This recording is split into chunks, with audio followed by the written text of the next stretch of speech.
मङ्गलमय भगवान प्रभु परमात्मा साम्ब सदाशिवलाई प्रणाम गर्दै, माता स्वस्थानी भगवतीका श्री चरण कमलमा प्रणाम गर्दै, साथै ज्ञानमार्ग टिभीको माध्यमद्वारा हामीलाई हेरेर सुनेर साथ दिइरहनुहुने सम्पूर्ण श्रद्धालु भक्तजनहरूलाई प्रणाम गर्दै आउनुहोस् सदा झैं श्री स्वस्थानी व्रत कथा अन्तर्गत आजको कथालाई शुभारम्भ गरौँ।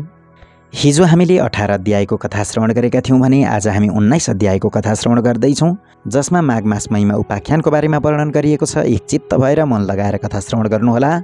कथा श्रवण गर्नुहुने सम्पूर्ण श्रद्धालु भक्तजनहरूले हातमा चन्दन अक्षता फूल लिएर हात जोडेर बस्नुहोला। यं ब्रह्मा वरुणेन्द्र रुद्र मरुतः स्तुन्वन्ति दिव्यैस्तवैर् वेदैः साङ्गपदक्रमोपनिषदैर् गायन्ति यं सामगाः। ध्यानावस्थित तद्गतेन मनसा पश्यन्ति यं योगिनो यस्यान्तं न विदुः सुरगणा देवाय तस्मै नमः। श्रीमच्चन्दनचर्चितो ज्वलवपुः शुक्लाम्बरा मल्लिका मालालङ्कृतकुण्डला प्रविलसन् मुक्तावली शोभिता। सर्वज्ञाननिदानपुस्तकधरा रुद्राक्षमालाकरा वाग्देवी वदनाम्बुजे वसतु मे त्रैलोक्यमाता चिरम्। मुखं करोति वाचालं पङ्गुं लङ्घयते गिरिं यत्कृपात्तमहं वन्दे परमानन्दमाधवम्। नमो भगवते तस्मै व्यासायामित तेजसे यस्य प्रसादाद् वक्ष्यामि नारायण कथामिमाम्। नारायणं नमस्कृत्य नरं चैव नरोत्तमं देवीं सरस्वतीं व्यासं ततो जयमुदीरये। हजुरहरूले हातमा लिनुभएको चन्दन अक्षता फूल स्वस्थानी माताको पुस्तकमा चढाएर मन लगाएर कथा श्रवण गर्नुहोला। अथ एकोनविंशोऽध्यायः माघ मास महिमा उपाख्यान। कुमारजी आज्ञा गर्नुहुन्छ, हे अगस्त्य मुनि, तिमी ध्यानपूर्वक सुन। यति पातालका कुरा सुनाए, अब मर्त्यमण्डलको कुरा भन्दछु। पूर्वकालमा मर्त्यमण्डलको हिमालयको दक्षिण भागमा ब्रह्मपुर नामको एउटा नगर थियो। त्यहाँका कर्मनिष्ठ ब्राह्मणहरू प्रशस्त सम्पत्ति पाई वेद पुराण आदि शास्त्र अध्ययन गरेर आफ्ना धर्म कर्मको पालन गरेर बसेका थिए। त्यहीँ एउटा शिवभट्ट नामका अत्यन्त दीन दरिद्र ब्राह्मण पनि थिए। गरिब भए पनि तिनी लोभ मोह त्यागेका र आफ्नो सत्कर्मको पालन गर्दथे। तिनकी सती नामकी ब्राह्मणी थिइन्। ती विप्र दम्पति अनन्य प्रीतिले बसेका थिए। घरमा धन सम्पत्ति नहुनाले निकै कष्ट पाए र एक दिन शिवभट्टले आफ्नी पत्नीसित भने, हे प्रिय, हाम्रो घरमा सम्पत्ति छैन, त्यसै हुनाले बराबर कष्ट भोगिरहेका छौँ। अब सम्पत्ति प्राप्त गर्न सिद्धि गणेशको सेवा गरौँ भन्ने सल्लाह गरी दुवै पति पत्नी 8 दिनको मङ्गलबार बिहानै उठी कष्टपूर्वक सिद्धि गणेशको सेवा गर्न लागे।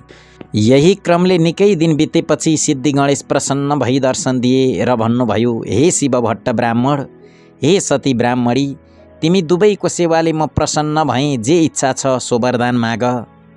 यति भनेपछि शिवभट्टले सिद्धि गणेशलाई दण्डवत प्रणाम गरी अञ्जली जोडेर, हे गणनाथ, अरू के वर मागौँ? पूर्व जन्ममा नकमाएको हुनाले यस जन्ममा दरिद्री भएर कष्ट भोगिरहेछौँ।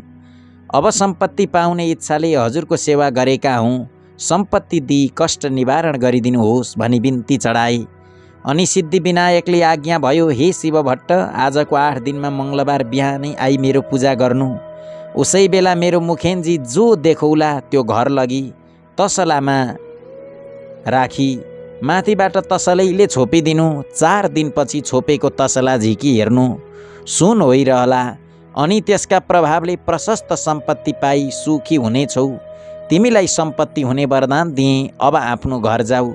यति गणेशजीको वचन सुनि शिवभट्ट ब्राह्मण र सती ब्राह्मणीले सिद्धिविनायकलाई दण्डवत प्रणाम गरे। अनि विनायक अन्तर्ध्यान भएपछि उनीहरू घर फर्केर आए। 8 दिन बित्यो र मङ्गलबार बिहानै पूजा सामग्री लिएर ती विप्र दम्पत्ति सिद्धिविनायकको मन्दिरमा गए र उनको अगाडि एउटा लड्डु देखे। अनि दुवै पति पत्नीले नित्य जस्तै विनायकको पूजा गरे र त्यो लड्डु घर लगी तसलामा राखी माथिबाट तसलैले छोपिदिए। 4 दिनपछि छोपेको तसला झिकी हेर्दा सुनको लड्डु भइरहेको देखी प्रसन्न भएर सुरक्षित गरी राखे। उसै दिनदेखि शिवभट्ट ब्राह्मण उसै सुनका प्रभावले असङ्ख्य सम्पत्ति पाई सुखी भए।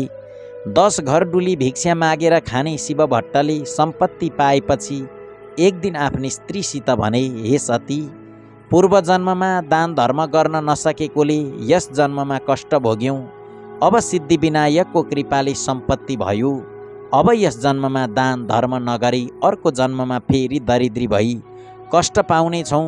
अतः दान धर्म गरौँ भनी दुवै पति पत्नी नित्य नारायणी गङ्गा स्नान गरी उही हरिहरको पूजा गरेर सुवर्णादि अनेक द्रव्य दान गरी घर आउँथे। यसै दानका तानमा उनले विष्णुको मन्दिर बनवाए, शिवको मन्दिर तयार गराए, सिद्धिविनायकको मन्दिरलाई जगमग गराए, धेरै नै बडा बडा पोखरीहरू खन्वाए, वापीहरू र इनारहरू खनाए। बर्का, पिप्पलका, पाकडका, समीका, आँपका, कटरका, बडरका, कटुसका, ओखरका, डुम्रीका, खस्रेताका, चिउरीका, लप्सीका वृक्षहरू रोपाए। नेबुवाका, कागतीका, लिचीका, पेडारका बगैँचा लगाए। ठाउँ ठाउँमा नाना भाँतीका फुलका फुलबारी सजाए। गरिब गुरुबाहरूलाई धेरै दान दिए, अन्नहरू बाँडे। जताततै राम्रा राम्रा पाटी, पौवा, सत्तल, चौतारा बनाउन लगाए। बाटा बाटामा अनेक ठाउँ पौशालाहरू रखुवाए। ती पौशालाका नजिकै छायादार पाकडका, चाँपका रुखहरू रोपाए। ती वृक्षका फेदमा बिसाउन चौतारा चिन्वाए। ग्यौघाटका वरिपरि साधु सन्त फक्कड तीर्थयात्रीहरूलाई बास बस्न धर्मशाला बनवाइदिए। अनेक कुटीहरू बनवाए। तीर्थयात्रीहरूका लागि सदावर्त खोलिदिए। पाठशाला खोलेर विद्यार्थीहरूलाई पढाउनका लागि, गुरु तथा बस्नका लागि छात्रावास अनि खानाका लागि भोजनालयको व्यवस्था गरी र त्यस्तै अरू पनि अनेक दान धर्मका कार्य गरी। त्यसरी दान धर्म गर्नाले शिवभट्ट ब्राह्मणको सम्पत्ति झन्झन बढ्दै गयो। त्यो देखेर एक दिन शिवभट्टले आफ्नी पत्नीसित भने, हे स्त्री, सम्पत्ति मात्र भएर के गर्ने? हामी वृद्ध भयौँ, हाम्रा सन्तान छैनन्। पछि यो सम्पत्तिको रक्षा को गरिदेला? अत सन्तानको निम्ति फेरि सिद्धिविनायकको सेवा गरौँ। यस्तो सल्लाह गरेर अघि जस्तै 8 दिनमा मङ्गलबार बिहानै सिद्धिविनायकको सेवा गर्न लागे। तिनका निष्कपट सेवाले विनायक प्रसन्न भई दर्शन दिएर भन्नुभयो, हे शिवभट्ट ब्राह्मण, तिम्रो सेवाले म प्रसन्न भई वरदान माग भनेर भन्नुभयो। त्यस्तो कृपा सुनि शिवभट्ट र सतीले अञ्जली जोरी बिन्ती गरे, हे गणनाथ, हजुरका कृपाले सम्पत्ति पायौँ तर सन्तान छैनन्। त्यो सम्पत्तिको रक्षा पछि कसले गरिदेला? अत सन्तान पनि दिनुहोस्। तिनको यस्तो प्रार्थना सुनि सिद्धिविनायकले आज्ञा गर्नुभयो, हे शिवभट्ट, सन्तान पाउनका लागि तिमीले 3 वर्षसम्म लगातार माघ स्नान गर्नुपर्छ, अनि मात्र तिमीलाई म सन्तान दिन सक्छु। मकर राशिमा सूर्य सरेको दिनदेखि त्यस राशिमा सूर्य रहेसम्मका 30 दिनलाई माघ महिना भनेर भन्दछन् र ती 30 दिनमा गरिने नियमपूर्वकको नित्य स्नानलाई नै माघ स्नान या मकर स्नान भनेर भनिन्छ। जस्तै प्रत्येक दिन सूर्य उदाउँदा रातभरि चिसिएको वातावरणमा पूर्वतिरबाट आइरहेका सूर्यका ताता किरण मिसिएर उत्पन्न भएको ओसिलो तुवालोले छेकिएर सूर्य राता देखिउन्जेलको चिसो तातो मिसिएको वातावरणीय समय अति पुण्यदायी र स्वास्थ्यवर्धक हुन्छ। त्यस्तै सूर्य दक्षिणायन भएका बेलाको अन्तिम चिसो वातावरणबाट सूर्य उत्तरायणतिर सर्दाको तातो वातावरण प्रारम्भ हुँदा चिसोमा बढ्दो तातो मिसिँदै गएको माघ महिना पनि अति पुण्यदायी हुन्छ। अरू प्रत्येक राशिमा सूर्य सर्दा प्रकृतिका भिन्न भिन्न वस्तुहरूमा सूर्यका भिन्न भिन्न प्रभाव परे झैँ मकर राशिमा सूर्य सर्दा सूर्यको पुण्यदायी प्रभाव पानीमा परेको हुन्छ। यसैले माघ महिनाको माघ स्नान माघ दान अति पुण्यदायी हुन्छ। त्यस पुण्यले चिताएको चिज पुर्याउँछ। जस्तो ग्रहणमा सूर्य सर्वश्रेष्ठ छ अनि नक्षत्रहरूमा चन्द्रमा सर्वश्रेष्ठ छ, त्यस्तै महिनाहरूमा माघ अति श्रेष्ठ छ। तसर्थ हे शिव भट्ट ब्राह्मण, यस मनुष्य लोकमा जो जन कामिनीहरूको कटाक्ष बाणले एकदम विद्ध भएका छैनन्, अर्थात् जो जन स्त्री लम्पट छैनन्, त्यस्ता ती जन मात्रै मकरमा सूर्य रहँदा तलाउमा वा नदीहरूमा वा पुण्य तीर्थहरूमा श्रद्धा विश्वासपूर्वक स्नान गर्न चाहन्छन्। जो जन बिना आगो, बिना यज्ञ, बिना पाटी पौवा निर्माण गरी सद्गति पाउन चाहन्छन्, त्यस्ताले माघमा बस्ती बाहिरको भर्सक बहँदो जलमा बिहानै नुहाउने गरून्। हे शिव भट्ट, जो जन गाई, भूमि, सुन, माणिक्य आदि दान नगरिकन नै सुन, गाई आदि दान गरेको फल प्राप्त गर्न चाहन्छन्, तिनीहरूले पक्कै पनि माघमा स्नान गर्नुपर्दछ। 21 दिने व्रत, कृच्छ व्रत र पराक्रम व्रतले आफ्नो शरीरलाई नसुकाइकन जो स्वर्ग जान चाहन्छन्, तिनीहरूले माघभरि अवश्य नदी वा सरोवर यानि ठुला पोखरीहरूमा नुहाउन्। वैशाखमा हरिको पूजा, कार्तिकमा तपरूपी पूजा र माघमा चाहिँ तपस्या, होम तथा दान तीनवटै गरिन्छ बराबर। अर्थात् हर साल यस्तो गर्ने व्यक्ति अवश्य नै अर्को जन्ममा लक्ष्मीपति राजा हुन्छ। उसलाई कैवल्य धाम प्राप्त गर्ने अर्थात् मुक्ति हुने बुद्धि सुझ्दछ र फेरि मृत्यु लोकमा ओर्लनै हुँदैन। दिव्य दृष्टि हुनेहरूले तन मन वचनले भगवानको सेवा गर्नु भनी बताएका छन्। हे शिव भट्ट, यो भन्दा कता हो कता बेसी पुण्यदायी माघमा गरिएका तप, दान, स्नान हुन्छन्। इच्छा सिद्धिका लागि वा सन्तान प्राप्तिका लागि वा हरिको दर्शनका लागि वा अरू नै कामना यानि चाहनाका लागि काय शुद्धि गरेको व्रती भएर नुहाउनेले ती चारै प्रकारको फल पाउँछ। अदितिले माघभरि खाँदै नखाई 12 वर्षसम्म माघ स्नान गरिन्। त्यसै उसले उनले तिनै लोक झल्काउने सूर्य जस्ता तेजिला 12वटा पुत्र पाइन्। माघ स्नानको प्रभावले नै रोहिणी, सुभगा अर्थात् सौभाग्यवती अनि अरुन्धती दानशीला तथा सची 7 तले महलमा रूप राशिले झकिझकाउ भएर रहेकी छिन्। जसले मकरमा सूर्य रहँदा नदी वा तलाउमा स्नान गर्ने गरेको छ, तिनीहरू यस संसारमा सफा स्वच्छताको शोभाले भरिएको सुन्दरी सुन्दरी नर्तकीहरू आँगनमा नाचिएको, दियाका तातीले झलझलाकार सुन्दरी स्त्रीहरूले खचिखचाउ भएको, गीत बाजाका स्वरधनी भइरहेको, मङ्गल कार्यहरूको विधि विधानले शोभिएको, वेदका ध्वनिले पवित्र पारिएको, विद्वान ब्राह्मणहरू विराजिएको, देवताहरूको पूजाले आनन्ददायक तथा सधैँ पाहुनाको लर्को लागिरहने घरमा प्रसन्नतापूर्वक बस्न पाउँछन्। प्यारो वस्तुको त्याग र नियमको पालन गरेर जसले माघ महिनामा प्रशस्त दान दिएको छ, जसले मुरारी भगवानको पूजा गरेको छ, त्यो जन जति उत्तम अति श्रेष्ठ। माघ महिना सत्कर्मीलाई सधैँ धर्म दिन्छ र उसको पाप पखाल्छ। सदा इच्छा पूर्ति चाहनेलाई उसले चाहेको फल दिन्छ, त्यो नचाहनेलाई ज्ञान दिन्छ। जुन लोक ज्ञानीहरूलाई, जुन लोक वनमा बसेर तपस्या गर्नेहरूलाई, जुन लोक विष्णुका भक्तहरूलाई मिल्छ, ती लोक माघमा नित्य स्नान गर्ने जनहरूलाई सदाका लागि मिल्दछ। हे शिव भट्ट ब्राह्मण, अरू पुण्यहरूले त पुण्य भोग सकिएपछि स्वर्गबाट फर्कनु पर्छ, तर माघ स्नान गर्ने मनुष्यहरूले त कहिल्यै पनि स्वर्गबाट फर्कनु पर्दैन। जो जन माघमा स्नान गरेर दुधालु गाई वैदिक ब्राह्मणलाई दान दिन्छ, त्यस गाईका सर्वाङ्गमा जति रौँ छन् त्यति 1000 वर्षसम्म त्यो जन स्वर्गमै रमाइरहन्छ। जो माघ स्नान गर्ने मनुष्य गुँड, सक्खर, मुछेका तिल दान गर्छ, त्यसका सबै पाप पखालिएर निश्चय नै त्यो जन निर्मल भएर शोभिन्छ। किनकि सबै धान्यहरूमध्ये तिल जो छ त्यो पापनाश गर्नेवाला हो। त्यसकारण हे शिव भट्ट, नियमपूर्वक माघ स्नान गर्नेले ब्राह्मण भोजन पनि गराउनुपर्छ अनि ब्राह्मण भोजनद्वारा आफ्ना पितृहरूलाई तृप्त पारेर शुद्ध आत्मा भएको त्यो जन विष्णुको परम पदमा प्राप्त हुन्छ। त्यसकारण प्रयत्नपूर्वक पनि माघ महिनाकन दानै दानले बिताउनुपर्छ। कसैले पनि माघ महिनालाई बिना दानले बिताउनु हुँदैन। आफ्नो सावगास अनुसार विचारेर पक्कै पनि माघमा सधैँ दान गर्ने गर्नुपर्छ। जो जन माघ स्नान गरेर ब्राह्मणहरूलाई जुत्ता कमण्डलु दान दिन्छ त्यो जन अवश्य स्वर्गमा गएर रहन्छ। माघ स्नान रूपी उत्तम तपस्या गर्ने जन कदापि दान बिना माघ बिताउँदै नबिताओस्, किनकि त्यो दानले स्वर्ग प्राप्त हुन्छ। दानले नै स्वर्ग मिल्छ, दानले नै सुख मिल्छ, दानले नै पाप नाश हुन्छ। र यो आश्चर्यको कुरो छ कि महापातक पाप पनि माघमा गरेका दानले नाश हुन्छ। जस्तो सूर्यको बिना आकाश, जस्तै सन्तान बिना कुल, आचार बिना घरको शोभा हुन्न, त्यस्तै बिना दानको तपस्या शोभिँदैन। दानभन्दा अर्को पाप नाश गर्ने पवित्र वस्तु केही पनि छैन। हे शिव भट्ट, तिमीलाई मैले माघ महिनाको महिमा बताएँ, अब माघ स्नानको गरिमा बताउँछु। माघ स्नान समस्त यज्ञभन्दा श्रेष्ठ वा उत्कृष्ट छ, सबै प्रकारको दानको फल दिनेवाला छ।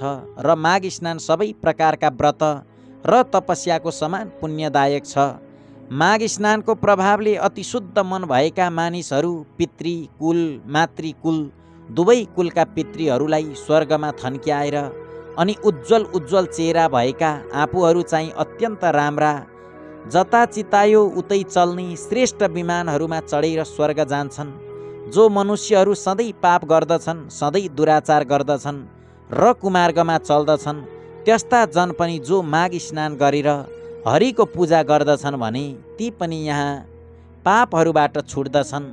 जो कहिल्यै साँचो बोल्दैनन्, जो सधैँ आमा बुबालाई सताउँछन्, जसको स्थिति कुनै पनि आश्रममा छैन, जसले आफ्नो कुल धर्म त्यागेका छन्, अनि जो पाखण्डी छन्, त्यस्ता जन पनि सज्जनको गति पाउँदछन् र माघमा गरेको स्नानका पुण्यहरूले भवसागर तर्दछन्। पृथ्वी तलका पुण्य तीर्थहरूमा माघ स्नान गर्न पाउनु मनुष्यहरूलाई अति दुर्लभ छ, किनकि त्यस माघ स्नानको प्रभावले मनुष्यहरूले ब्रह्मज्ञानीले पाउने पद पाउँदछ। यस बारेमा विचार्नु पर्ने कुनै काम छैन। हे शिव भट्ट, माघ महिनामा कल्पवास बस्नु, दान गर्नु, हरिको मन्दिरमा जानु, हरिको पूजा गर्नु, यी सब काममा पुण्य अक्षय अर्थात् ननासिने हुन्छन्। त्यसकारण यथाशक्ति यानि सावगास अनुसार मनुष्यहरूले प्रयत्नपूर्वक माघ स्नान गरेर लुगा, भरभराउँदो मक्कल, सुवर्ण आदि दान गर्नुपर्छ। माघमा जो अन्नदान गर्छ उसलाई देवलोकमा अमृत पान गर्न मिल्छ। जो सुनदान गर्दछ उसले इन्द्रको समीपमा बस्न पाउँछ। दियो, अग्नि अर्थात् सल्काएको मक्कल, सुन्दर वस्त्र दान गर्ने मनुष्य सधैँ तेजस्वी भएर सूर्यलोकमा बस्न पाउँछ। यज्ञहरूले, उत्तम उत्तम दानहरूले, उज्जवल तपस्याहरूले, ब्रह्मचर्यको धारणले, शुभ योगमा गरिएको पूजाले पापीहरू यस लोकमा त्यति शुद्ध हुँदैनन् जति पुण्य तीर्थहरूमा माघ महिनामा गरिएका स्नानले शुद्ध हुन्छन्।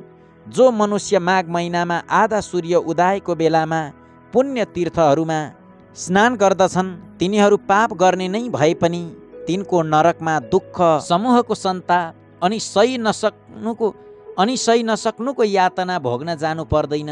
जो जन माघ महिनामा नुहाएर विष्णुको पूजा गर्दछन् ती जन स्वर्ग भोग सकिएर फेरि पृथ्वी तलमा फर्केपछि कल्याण मूर्ति, राम्रा, भाग्यमानी, प्रिय बोल्ने, धर्मात्मा, धनाढ्य, शतायु राजा हुन्छन्। दन्केको आगोमा हालेको काठ समूह जसरी तुरुन्तै भस्मावशेष हुन्छ, त्यसै गरी माघ स्नानले सानो वा ठुलो पापहरूको राशि बिलाउँछ। मनुष्यहरूले शरीरले, बाणीले, मनले पनि जानेर वा नजानेर जो पाप गरेको छ त्यो पाप समूह पुण्य तीर्थमा गरेको माघ स्नानले हृदयमा झल्केका विष्णुले अज्ञान नासे झैँ सबै डर्दछन् अर्थात् नासिन्छन्। यदि कुनै मनुष्य आफूले गरेका पाप समूहको भोग भोगिरहेको छ र संयोगवश पनि कुनै बेला कुनै पुण्य तीर्थमा एकाएक पुगेर त्यस मनुष्यले माघ स्नान अचानकै गर्यो भने पनि तुरुन्तै त्यसको त्यो पाप समूह नाश भइहाल्छ। यसबारे तिमी आफ्नो मनमा कति पनि संशय नमान। हे शिव भट्ट, विशेष गरेर यो कर्मभूमि भारतवर्षको पुण्यभूमि आर्यावर्तमा अर्थात् 750 कोश पूर्व पश्चिम लामो हिमालय र त्यस्तै 500 कोश लामो विन्ध्याचलको बीचको भूमिमा रही माघ स्नान नगर्ने मनुष्यहरूको जन्म बेकारको कहिएको छ। जस्तै सूर्य बिनाको आकाश, चन्द्रमा बिनाको नक्षत्र मण्डल शोभित हुँदैन, त्यस्तै हे शिव भट्ट, बिना माघ स्नानको सत्कर्म शोभित हुँदैन। माघ स्नान मात्रले पनि जस्तो केशव भगवान प्रसन्न हुनुहुन्छ, अरू व्रत दान तपस्याले हरि भगवान त्यस्तो प्रसन्न हुनुहुन्न। जस्तै सूर्यको तेज जस्तो तेज अरू कुनै तेज छैन, त्यस्तै माघ स्नानको बराबर अरू कुनै यज्ञ यागादि क्रिया छैन। तसर्थ वासुदेवलाई प्रसन्न पार्नका लागि, सारा पापहरूलाई हटाउनका लागि र अन्तमा स्वर्ग प्राप्तिका लागि मानिस माघ स्नान गर्ने गरोस्। खुब स्याहार गरिएको हृष्टपुष्ट बलियो तर माघ स्नान नगरिएको अशुद्ध र अनित्य निन्द्य शरीरले के हुन्छ र? हड्डीहरूको ढाँचा नसाहरूले कसिएको, मासुले लेपिएको, छालाले मडिएको, दुर्गन्धीले भरिएको, दिशा पिसाबको पात्र, बुढ्याई शोक विपत्तिले व्याप्त, रोगको घर, आतुर, रगत बग्ने, क्षणभङ्गुर, सबै दोषको आश्रय, अर्काको उन्नतिले दुखी हुने, अर्काको द्रोह गर्ने, छुच्चो, लोभी, चुगुलखोर, क्रूर, कृतघ्न, घमण्डी, त्यस्तै क्षणिक अर्थात् केही दिन मात्रको कहिले तृष्णा पुरा नहुने, उद्धत, दुष्ट, तिनै दोष, कफ, वात, पित्त भरिएको, अपवित्र वस्तु निकाल्ने प्वालयुक्त तिनै ताप, दैविक, दैहिक, भौतिकले मोहित, स्वभावैले अधर्ममा रत, सैकडौँ तृष्णाले आकुल, काम, क्रोध, लोभ यी नरकका द्वारले व्याप्त, परिणाममा किरा पर्ने, भस्म हुने वा कुकुरहरूको भोजन हुने, यस्तो यो लाछी शरीर यदि माघ स्नान गरिएको छैन भने व्यर्थ छ। पानीमा फोका जस्तै, जन्तुमा पुतली वा धमिरा जस्तै ती माघ स्नान नगर्ने मनुष्यहरू केवल मर्नका लागि मात्र जन्मन्छन्।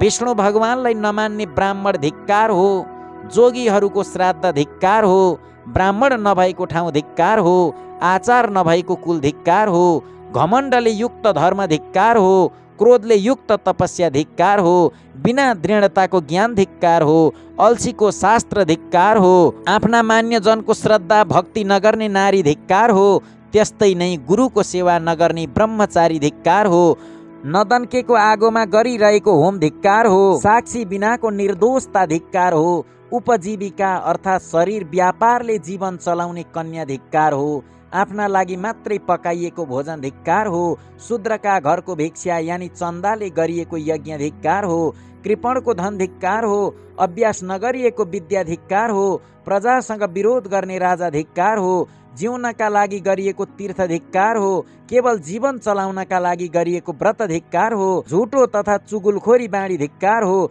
सन्देहास्पद मन्त्र जप धिक्कार हो, चञ्चल चित्तको वा अन्य मनस्कको जप धिक्कार हो, अवैधिकतालाई दिएको धन धिक्कार हो, ईश्वर नमान्ने नास्तिक जन धिक्कार हो, जो अश्रद्धाले गरिएको पारलौकिक अर्थात् परलोक सम्बन्धी काज क्रिया छ त्यो सब धिक्कार छ। हे शिव भट्ट, जस्तै यस मृत्युलोकमा दरिद्र मनुष्यहरूको जन्म धिक्कार छ, त्यस्तै नै अरू मनुष्यहरूको पनि माघ स्नान बिनाको जन्म धिक्कार छ। जो जन मकरमा सूर्य रहँदा सूर्य नउदाउँदै भोरैमा स्नान गर्दैन त्यो जन पापबाट कसरी छुट्ला र कसरी स्वर्ग जाला? बाहुनमारा, सुनचोरुवा, जाँड रक्सी धोकुवा, गुरुको खाटमा सुतुवा अनि पाँचौं त्यस्ताको सङ्गत गरुवा जस्ता पापीले पनि प्रत्येक माघमा दिनहुँ मकर स्नान गर्ने गर्नाले ऊ पाप रहित हुन्छ। माघ महिनामा सूर्य केही उदाएपछि जो जन पानीमा डुबुल्की मार्छन् ती चाहे ब्रह्म हत्यारा हुन्, चाहे रक्सी घुट्क्याहा हुन् वा महापतित हुन्, त्यस्तालाई पनि माघ स्नानले पवित्र पार्दछ। अरू सारा छुटपुट पापहरू, ठुला ठुला महापातक अर्थात् ब्रह्म हत्या, चोरी, मद्यपान, गुरुपत्नी गमन र यस्ताको संसर्ग रूप पाप पनि यी सबै नै माघ स्नान गर्ने मनुष्यका भस्मीभूत हुन्छन्। माघ महिना आउन लागेको बेलामा सारा पापहरू थर थर काँप्न थाल्छन्। यदि कसैले बहँदो पानीमा माघ स्नान गर्यो भने तब उसका सारा पापहरू नासिन्छन्। हामी उसका शरीरबाट बाहिरिन्छौँ अनि हामीहरू कहाँ बस्ने, यो माघ महिना त हाम्रो नाशकाल हो भनी ठानेर माघ महिनामा स्नान गर्न लागेको मान्छेलाई देखेर दुखी हुन्छन्। माघ स्नानले पाप खारिएका उत्तम मनुष्यहरू आगो झैँ चहकिन्छन्। माघ स्नानले सारा पाप छुटेका मनुष्यहरू मेघबाट मुक्त भएको चन्द्रमा झैँ चम्कन्छन्। गिलो सुकेको, सानो ठुलो वा बाँडी मन कर्मले गरिएको सबै पापलाई माघ स्नानले नै आगोले समिधालाई झैँ डढाइदिन्छ। जो पाप देखा जाला भनेर प्रमादवश गरिएको छ र जो पाप जानेर वा नजानिकन गरेको छ ती सब पापहरू मकरमा सूर्य रहेको बेलामा गरेको माघ स्नानले नै नासिन्छन्। माघ स्नानले निष्पापीहरू स्वर्ग जान्छन्, पापीहरू पाप खापिएर पापरहितका पवित्र हुन्छन्। हे शिव भट्ट, माघ स्नानका प्रभावले सब कुरा हुनमा कुनै सन्देह छैन। जसरी विष्णु भक्तिमा सबैको अधिकार छ, उसै गरी माघ स्नान गर्नमा पनि सबैको अधिकार छ। माघ सबैलाई स्वर्ग दिने र सबैको पाप नाश गर्नेवाला हो। यही ठुलो मन्त्र हो र यो नै ठुलो तपस्या हो। यो माघ स्नान नै पाप निखार्ने अति उत्तम ठुलो प्रायश्चित्त हो। मनुष्यहरूको जन्म जन्मान्तरको अभ्यासले मात्र माघ स्नानमा श्रद्धा भक्ति हुन्छ। हे शिव भट्ट, जसरी जन्म जन्मान्तरको अभ्यासले मात्र अध्यात्म ज्ञानको प्राप्ति हुन्छ, त्यसै गरी संसार रूपी हिलाको लेप पखाल्न निपुण यो श्रेष्ठ माघ स्नान पवित्रहरूलाई पनि अझ पवित्र पार्ने हो। हे शिव भट्ट ब्राह्मण, हिमालयको दक्षिणी पहाडी प्रान्तमा रहेको त्यस देवघाटमा गरिएका माघ स्नानहरूले सारा पाप हर्दछ। 7 जन्मदेखि थुप्रिएको पाप र वर्तमान जन्ममा गरिएका भयङ्कर पापकन पनि नाश गरिदिन्छ। मुनिहरू जुन पापको प्रायश्चित्तै छैन भनेर भन्दछन्, त्यस्तो पाप पनि पुण्य तीर्थहरूमा गरिएको माघ स्नानले नाश हुन्छ। जो जन श्रद्धाले मान सरोवरमा माघभरि बसी त्रिकाल स्नान गर्दछ, त्यो जन त मुक्त नै हुन्छ। अछोदमा माघभरि स्नान गर्नाले इन्द्रलोक प्राप्त हुन्छ। बदरिकाश्रममा माघभरि स्नान गर्नाले निष्पाप होइन्छ। नर्मदामा माघभरि नुहाउनाले सकल पाप नाश हुन्छ, दुःख नाश हुन्छ, चिताएको फल पाइन्छ, मरेपछि शिवलोकको बास पाइन्छ। यमुनामा माघभरि स्नान गर्नाले सारा पाप नाशी सूर्यलोक प्राप्त गर्दछ। सरस्वतीमा माघभरि नुहायो भने सारा पाप नासिएर मरेपछि ब्रह्मलोकको बास पाउँछ। विशालामा माघभरि स्नान गर्नाले चिताएको कुरो प्रशस्त पाइन्छ र त्यस स्नानले पाप रूपी दाउराको खलियोलाई डडेलोले जङ्गललाई झैँ भस्मीभूत पार्छ र गर्भवासको ओहोर दोहोरको फेरोलाई पनि समाप्त पारेर मुक्ति नै दिलाउँछ। गङ्गाजीमा गरिएको माघ स्नानले विष्णुलोक मिल्छ अथवा धेरै वर्षसम्म स्नान गरिरहे मुक्ति नै पनि मिल्छ भनिएको छ। सरयू, कोशी, बागमती, कमला, राप्ती, तिनाउ, कर्णाली, शारदा वा महाकाली, सिन्धु, सिन्ध, चन्द्रभागा, तापी, गोदावरी, गोमती, गण्डकी, भीमा, पयुष्णी, कृष्ण बेणिका, कावेरी, तुङ्गभद्रा, ब्रह्मपुत्र, महानन्दी, टिस्टा, मेची र अरू पनि जो सोझै समुद्रमा मिसिने नदीहरू छन्, तिनमा पनि प्रत्येक माघ स्नान गर्ने मनुष्यहरू तबसम्मका सकल पाप विनाशिएर पछि स्वर्गलोकको बास पाउँछन्। नैमिषारण्यमा प्रति वर्ष माघ स्नान गर्नाले विष्णुको समीपको बास र पुष्करमा माघभरि स्नान गर्नाले ब्रह्माको नजिकमै बस्न पाइन्छ। कुरुक्षेत्रमा माघभरि स्नान गर्नाले इन्द्रका लोकमा बास बस्न पाइन्छ र देवदहमा माघभरि स्नान गर्नाले योग सिद्धिको फल पाइन्छ। मकरमा सूर्य रहुन्जेल प्रभास तीर्थमा गरिएको माघ स्नानले रुद्रको गण हुन पाइन्छ। देवकी अर्थात् देउकीमा गरिएको माघ स्नानले देवताको जन्म पाइन्छ। त्रिशुलीमा गरिएको माघ स्नानले कैलाशको बास पाइन्छ। गोमतीमा माघभरि गरिएको मकर स्नानले फेरि जन्मनु पर्दैन। हेमकुटमा, महाकालमा, ओमकारमा, अमरेश्वरमा, नीलकण्ठको जलमा माघभरि माघ स्नान गर्नेले रुद्रको लोकमा ऐश्वर्यशाली भएर बस्न पाउँछ। कुनै पनि 3 नदीहरूको सङ्गममा माघभरि नुहाउने गरे आफ्ना इच्छा पूर्ति हुन्छन्, जीवनमा दुःख आइपर्दैनन्। तर हे शिव भट्ट, गण्डकी, देउकी, त्रिशुलीको सङ्गम भएर नारायणी बनेको देवघाटको त्रिवेणीमा र गङ्गा, यमुना, सरस्वती मिलेको सङ्गम स्थान प्रयागको त्रिवेणीमा त भाग्यमानीहरूले मात्र माघभरि मकर स्नान गर्न पाउँछन्, किनकि त्यहाँको त्रिनदी मिश्रित स्थलको जल मुक्तिदाता र स्वर्गदाता अनि कल्याणदाता पनि छ। हे शिव भट्ट ब्राह्मण, स्वर्गमा रहने देवताहरू पनि देवघाटको त्रिवेणीको र प्रयागको त्रिवेणीको महिमा बखानिरहन्छन्, जहाँ मकरभरि स्नान गर्ने मनुष्यहरूले अन्तमा विष्णुलोकको वा देवलोकको बास पाउँछन्। जो मनुष्यहरू यी दुवै त्रिवेणी मध्ये एकमा रहेर माघभरि नै सङ्गम स्नान गर्दछन् भने ती जन धेरै धेरै पापी भए पनि तिनले नर्क देख्नु पर्दैन, तिनीहरू सरासर वैकुण्ठ वा स्वर्ग जान्छन्।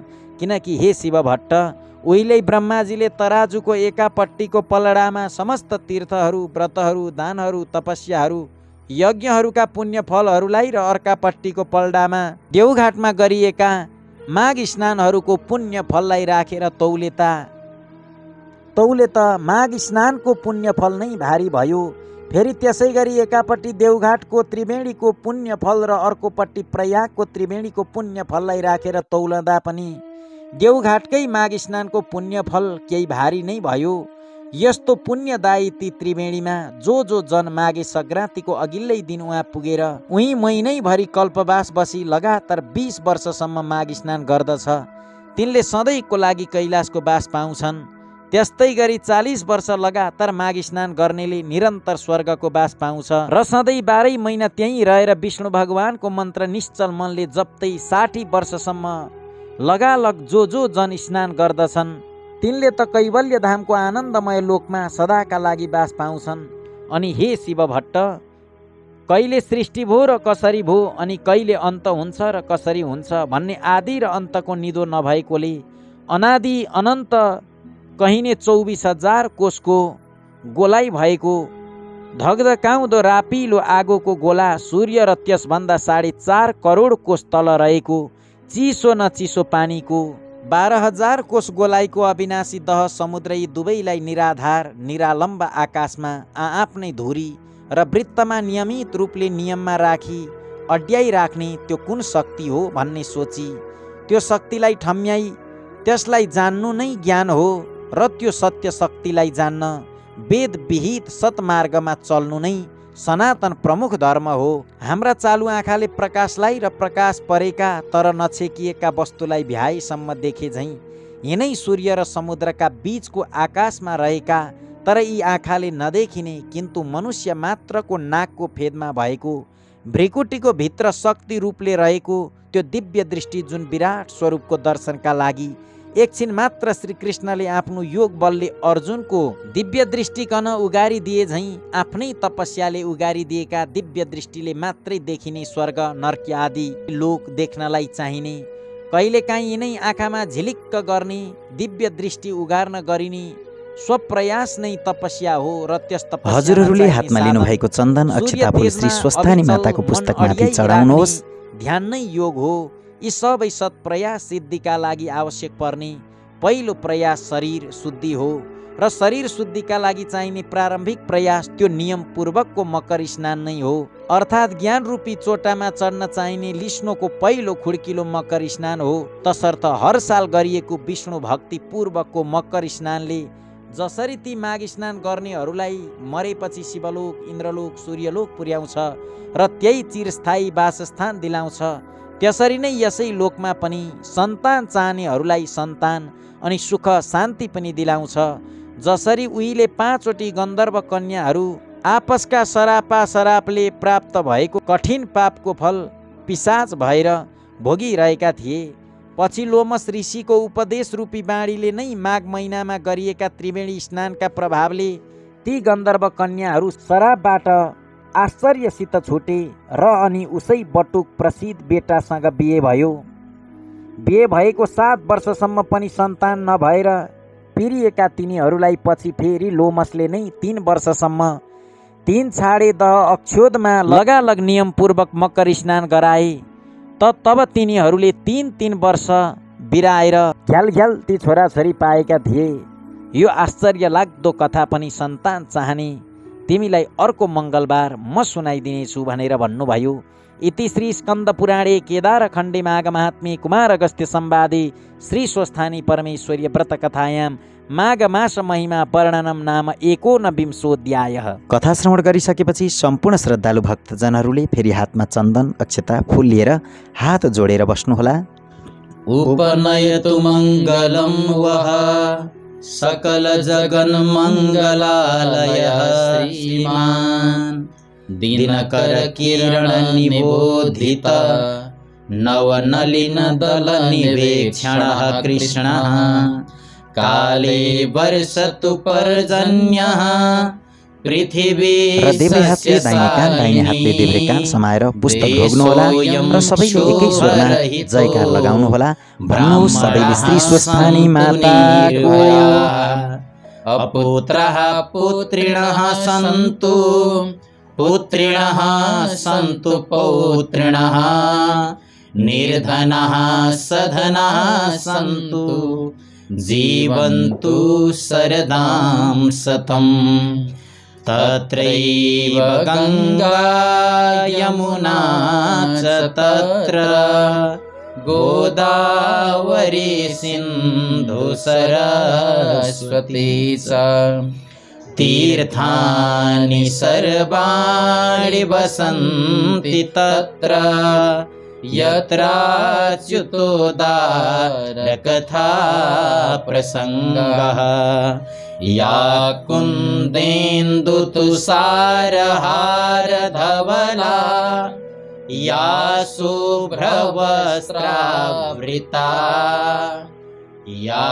वीणावरदण्डमण्डितकरा या श्वेतपद्मासना